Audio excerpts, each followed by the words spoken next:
Right. Greetings, friends. I've been practicing my harmonics on the saxophone and all sorts of other places. The harmonic series is something that applies to everything that vibrates, including you and me. One of the places I'm studying harmonics, of course, is in Earthstrology. For that is my study. That's what I do. It's how I learn and how I teach. And this means studying with first and third most, the sun and the moon, and of course the earth, where I'm watching moon reflect sunlight too. So I just want to do a quick jam today, speaking about harmonic astrology and these many beautiful shapes that are often, just not learned by the astrological student. And we see them in the way that the moon smiles or the moon reflects sunlight to our eyes. This is an important truth when you look to the moon in your sky, right? That crescent or half or gibbous shape or fullness is reflecting sunlight to you. Yeah. And we can often see like the other side of the moon that's not illuminated by the sun at the time. And that's earthshine, right?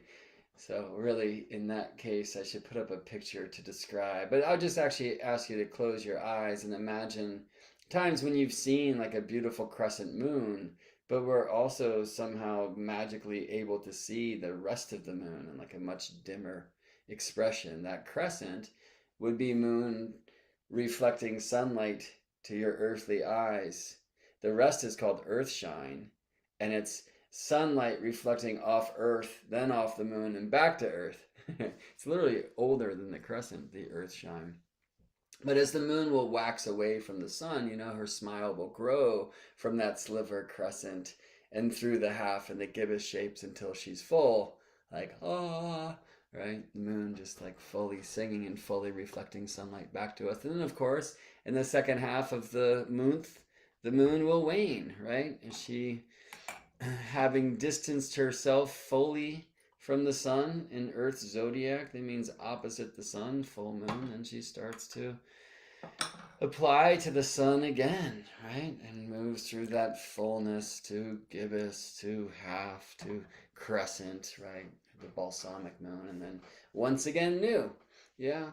And they're describing, that's kind of like eightfold pattern of lunar phases, which is often utilized to describe the moon's course: the new moon, the waxing crescent, the waxing half moon, the waxing gibbous moon, the full moon, the full moon, the waning gibbous, the waning half, and the waning crescent, balsamic, and then full or new again, right?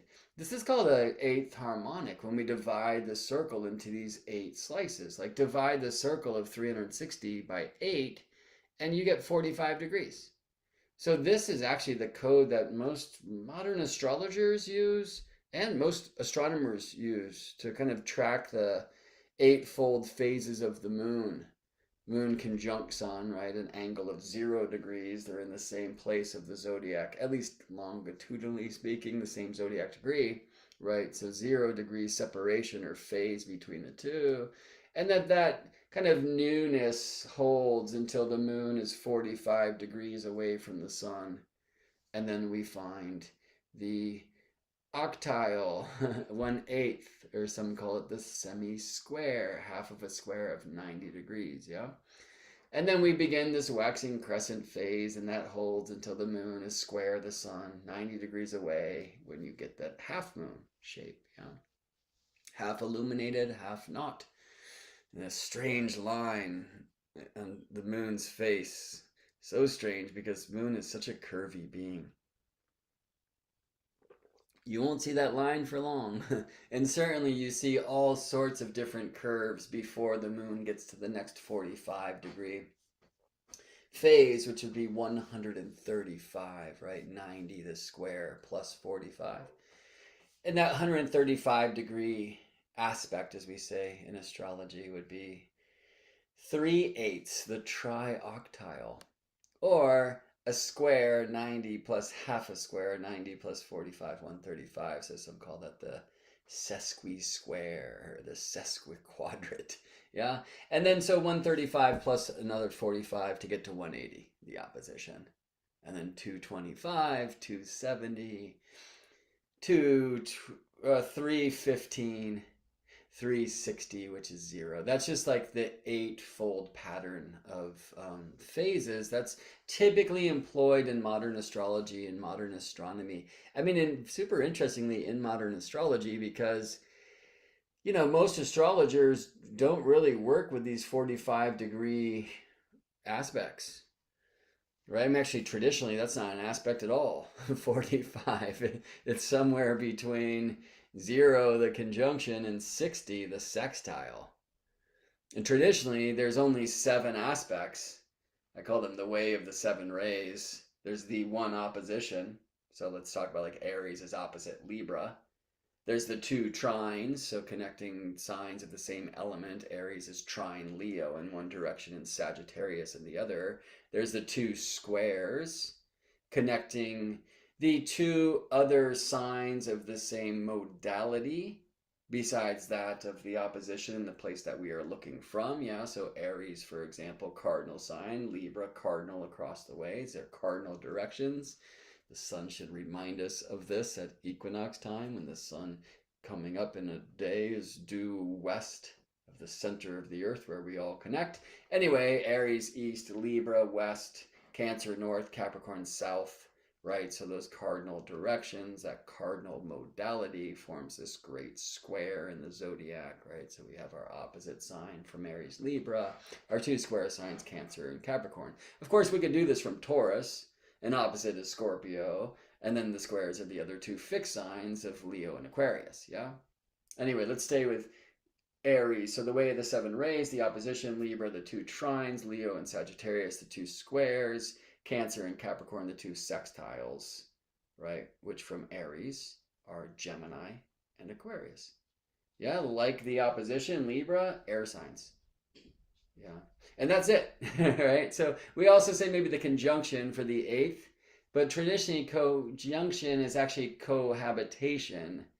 You're just in the same house looking through the same windows. And each of these houses has blind spots, the neighboring signs. So from Aries, that's Pisces and Taurus, said to be inconjunct, blind, you can't see them, right? And also, interestingly, the neighbors to the house across the street from Aries, that's Libra, and the neighbors are Virgo and Scorpio, blind spots, quincunx, 150 degrees. Quincunx means 5/12, so 5 of the 12 signs from Aries, Virgo, or from Aries in the other direction, Scorpio. And it's weird, I mean, obviously, like next to me, I can see why that would be a blind spot. I have to kind of tweak my neck. But here, why? Well, interestingly, much of this aspect theory, aspect means to see, comes from like the old Greek optic theory. And our eyeballs, like our eyes, we have lacunas, we have blind spots in our visions at these 150-degree points, right? And the reason why is the optic nerve intersects the eye at 150 degrees. Okay. And the reason why you don't experience those blind spots, unless you do this and play with like different tests as you can, they're fun, is you have stereoscopic vision if you have 2 operating eyes, right? 2 sight lines, which create like, dimensional experience, yeah. And also kind of like one eye will fill in the blind spot of another one when you're looking at that quincunx place.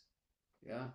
Pretty intriguing, that. Yeah, I mean, so like the traditional aspect theory, the way of the 7 rays, the 1 opposition, the 2 trines, the 2 squares, the 2 sextiles, like it's very much dialed into actually how we see, how we receive light.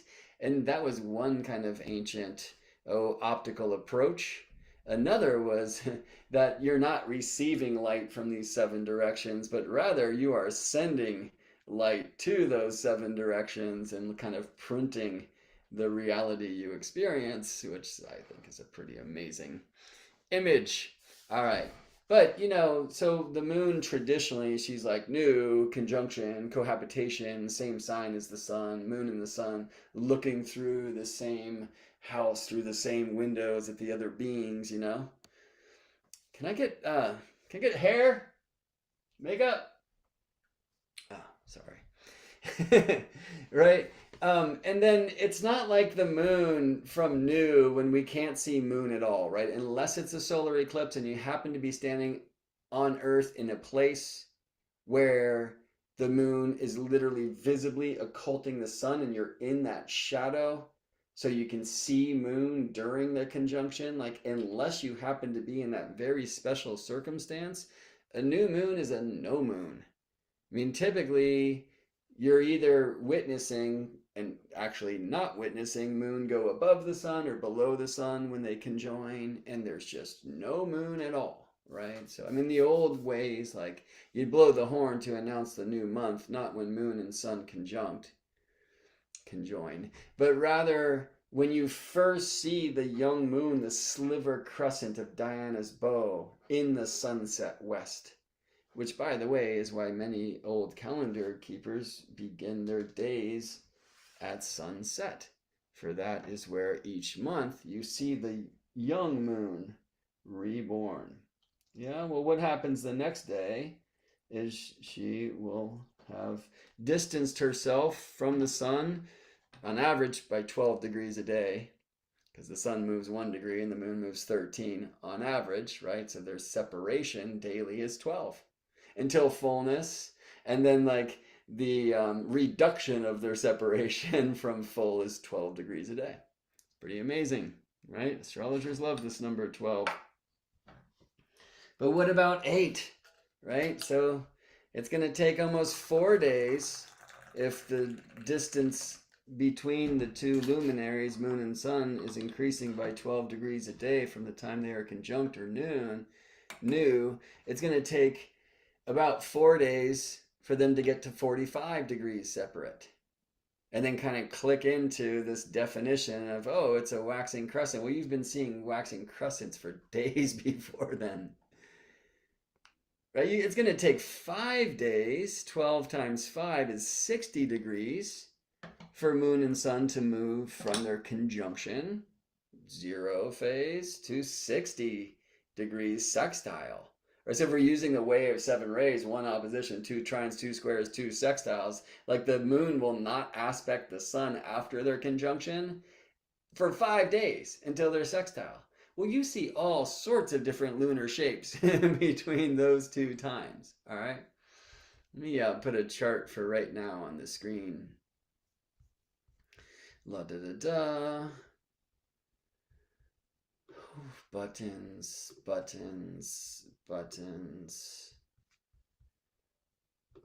Trying to find the right buttons. All right.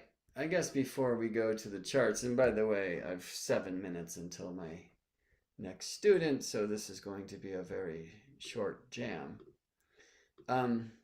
This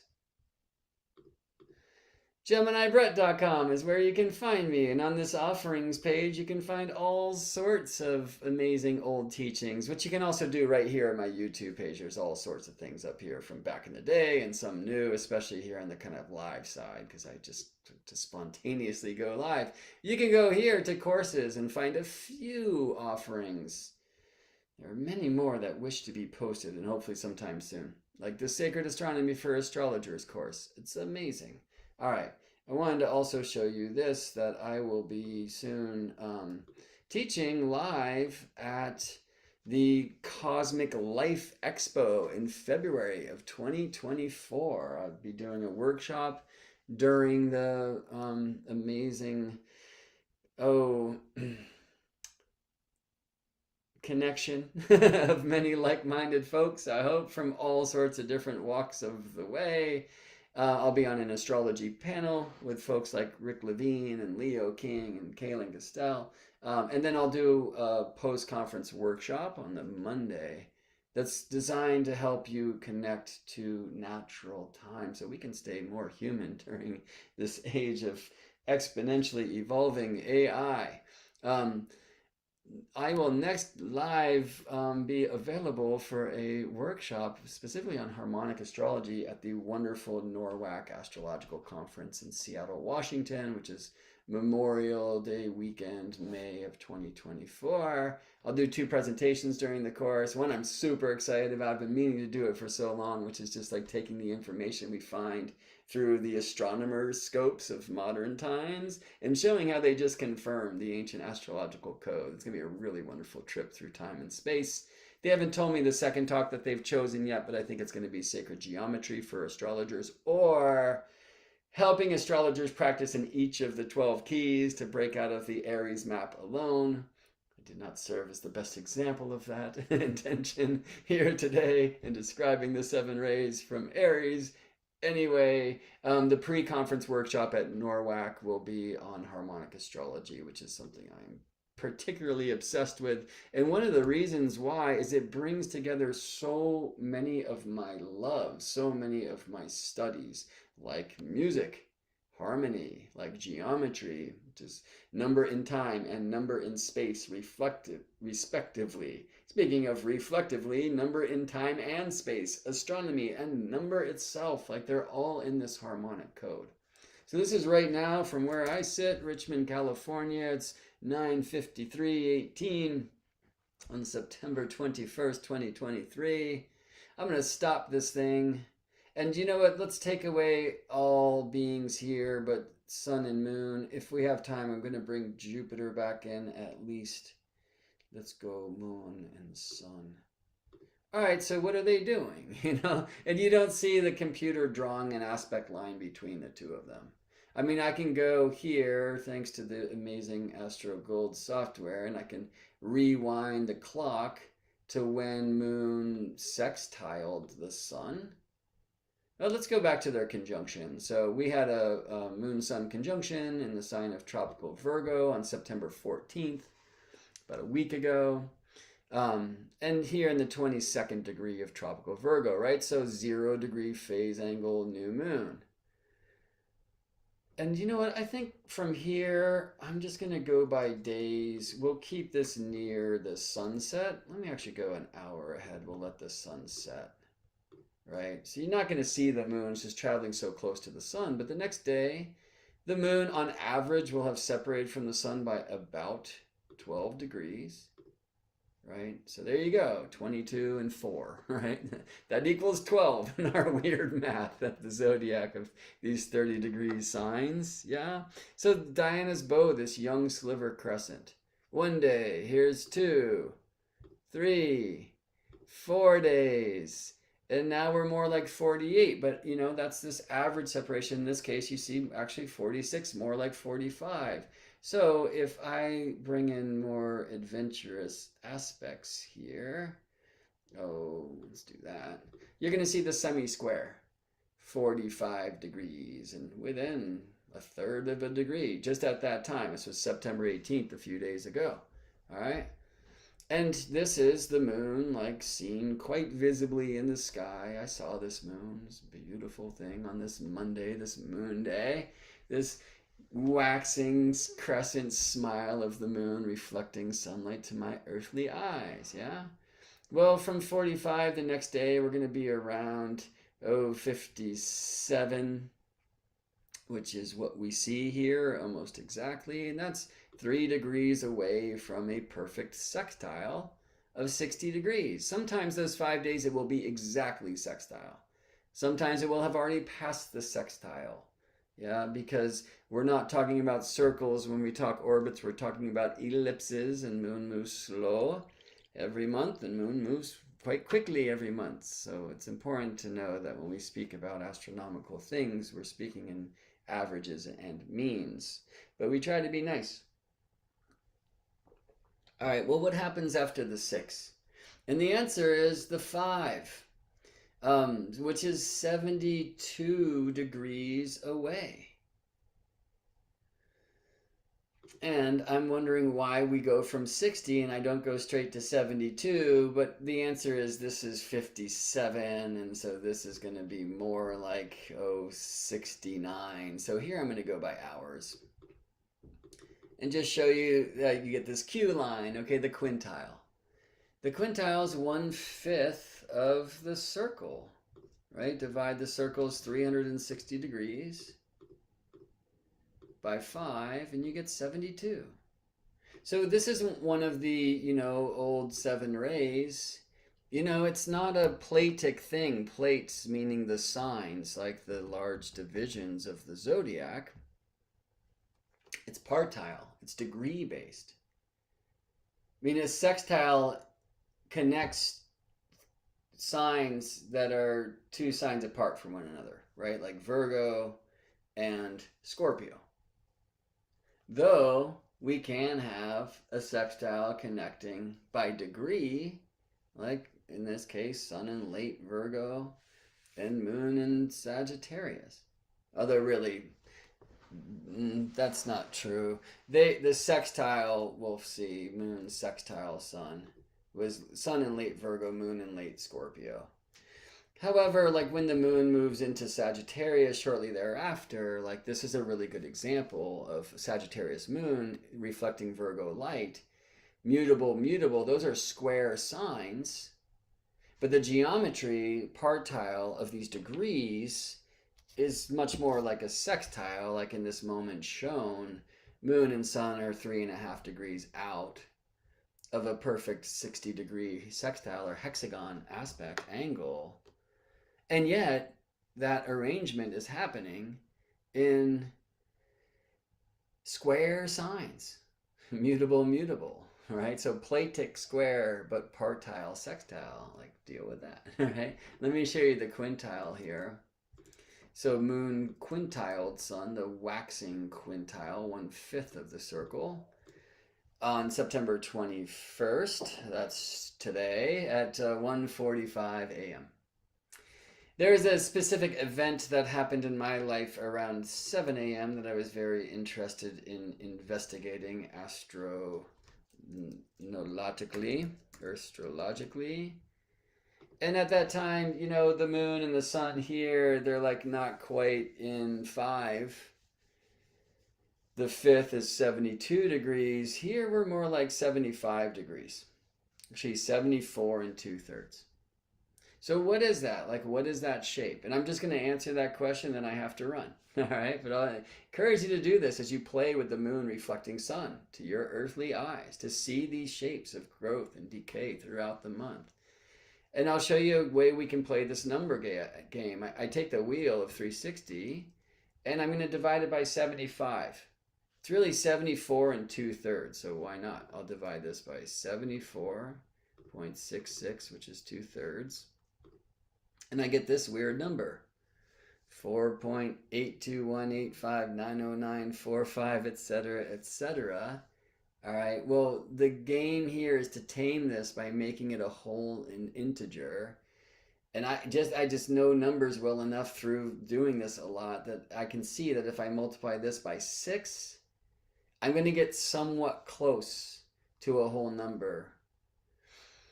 We'll divide 5 by 6 and you'll see, or divide by 5 by 6 and you'll see why. Anyways, I'm going to multiply this by 6 and I get 28.9. Okay.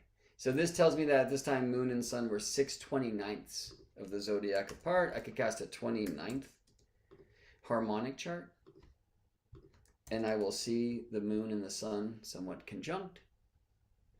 And then the question, of course, is what does it mean? Well, I will ask the moon and the sun to teach me. Because when we play with prime numbers like 29, it's tricky. When I play, with a 5th, which is 6/30ths, it's a lot easier to deal with because we have some teachings around 5-ness. 29 is much trickier.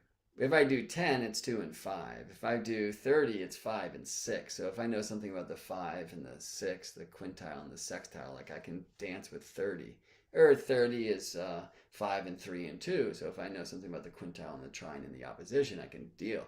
29 is tricky. So I got to do a lot of research. But for me, I want to experience this energetically, personally, and I can just contemplate what was happening with the moon.